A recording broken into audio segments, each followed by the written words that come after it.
Bonjour à tous et bienvenue sur notre chaîne Méditer la parole.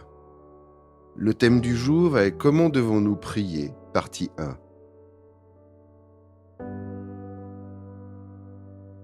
La prière fait partie intégrante de la vie du croyant.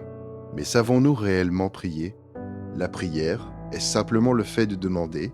Est-ce s'attendre à une réponse toujours favorable, automatique ou bien est-ce le reflet profond de notre vie spirituelle? Pour répondre à ces questions, nous allons nous plonger dans les Écritures, car bien avant nous, d'autres se sont interrogés sur ce sujet et ont dit à Jésus, « Seigneur, enseigne-nous à prier. » Point numéro 1, être transparent. Dans Matthieu 6, verset 1, il est écrit « Gardez-vous de pratiquer votre justice devant les hommes pour en être vus. Autrement, vous n'aurez point de récompense auprès de votre Père qui est dans les cieux. » Puis plus loin, au verset 2 et 3, « Lors donc que tu fais l'aumône, ne sonne pas de la trompette devant toi, comme font les hypocrites dans les synagogues et dans les rues, afin d'être glorifiés par les hommes. Je vous le dis en vérité, ils reçoivent leur récompense. Mais quand tu fais l'aumône, que ta main gauche ne sache pas ce que fait ta droite. »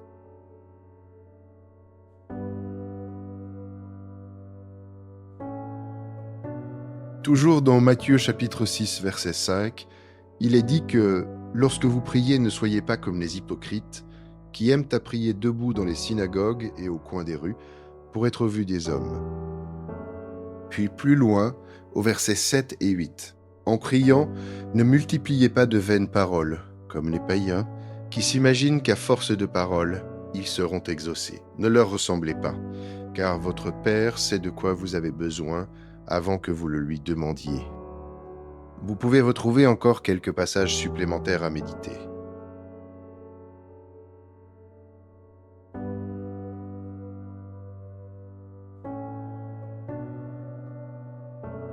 Lorsque nous observons les Écritures, nous comprenons que la prière ne doit pas être un récital de mots ronflants, finement préparé ou excessivement protocolaire. La prière doit se faire dans la vérité, en s'adressant à Dieu de manière authentique, sincère et transparente. Le faux-semblant n'a donc pas sa place, pas plus que les envolées lyriques destinées à impressionner. Car si ces prières peuvent, au mieux, obtenir l'approbation des hommes, est-ce réellement le but recherché? Et au pire, elles conduisent à la désapprobation de Dieu. Il en résulte même l'effet inverse de celui espéré, puisque la Bible affirme clairement que le Père ne récompense pas ceux qui se livrent à ce type de prière. Point numéro 2. Une prière intime et collective. Dans Matthieu 6, au verset 6, on peut lire « Mais quand tu pries, entre dans ta chambre, ferme ta porte, et prie ton Père qui est là dans le lieu secret.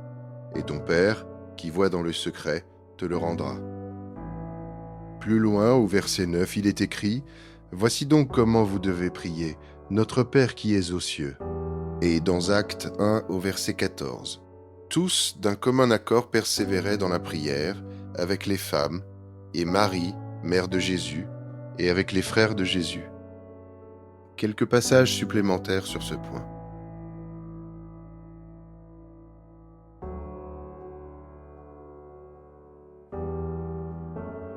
Lorsque vous êtes invité chez quelqu'un, vous pouvez parfois visiter plusieurs pièces de sa maison, mais il y en a une à laquelle très peu de personnes ont accès, la chambre. Pourquoi? Parce qu'elle représente un lieu personnel, intime, parfois si profond que même certains membres de la famille n'y entrent pas.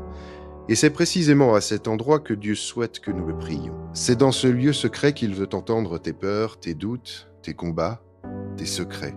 C'est là qu'il désire échanger avec toi, t'écouter et te parler. Cependant, la prière ne se limite pas seulement à cette dimension personnelle, elle puise aussi une force particulière lorsqu'elle est vécue de manière collective.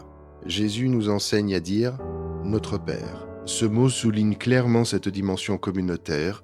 Nous pouvons prier ensemble. Ce n'est pas seulement mon Père ou ton Père, c'est le nôtre.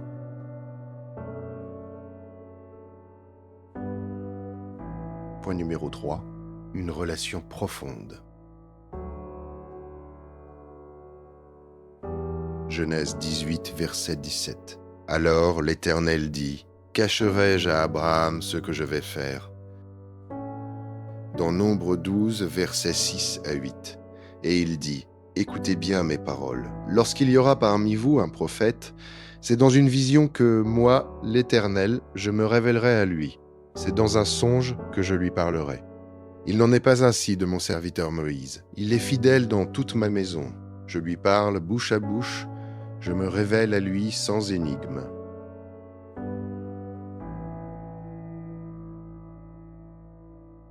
Dans le livre de Job, chapitre 1 au verset 8, l'Éternel dit à Satan, « As-tu remarqué mon serviteur Job ? Il n'y a personne comme lui sur la terre, c'est un homme intègre et droit, craignant Dieu et se détournant du mal. » Dans l'évangile de Jean chapitre 15 au verset 15, Jésus dit, « Je ne vous appelle plus serviteur parce que le serviteur ne sait pas ce que fait son maître, mais je vous ai appelé ami parce que je vous ai fait connaître tout ce que j'ai appris de mon Père. »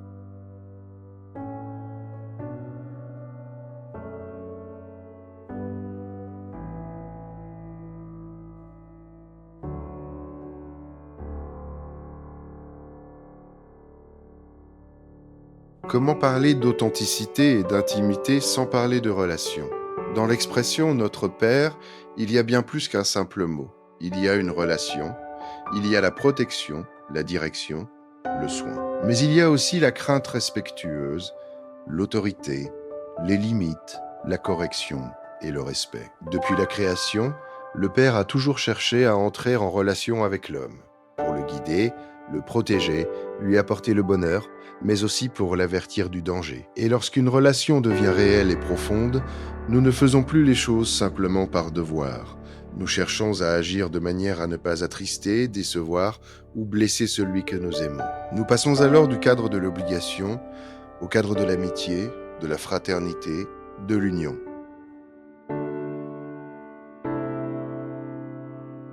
Pour résumer, prier ne s'apparente en aucun cas à un faux semblant. La prière doit être authentique, sincère et permettre à Dieu et à sa créature, l'homme, d'entrer en relation. Une relation où l'on apprend à se connaître, à se rencontrer, à s'écouter et à chercher à plaire l'un à l'autre afin de construire une relation personnelle, vivante et unique. À l'image d'Abraham, de Job, de Moïse, du jeune Joseph et de bien d'autres encore, ces hommes ont développé avec Dieu une relation si profonde que plus rien d'autre ne comptait que celui de plaire à leur Seigneur et à leur Dieu. Ils n'étaient pas différents de nous, ils n'étaient pas plus forts que nous. S'ils ont pu le faire, pourquoi pas nous ?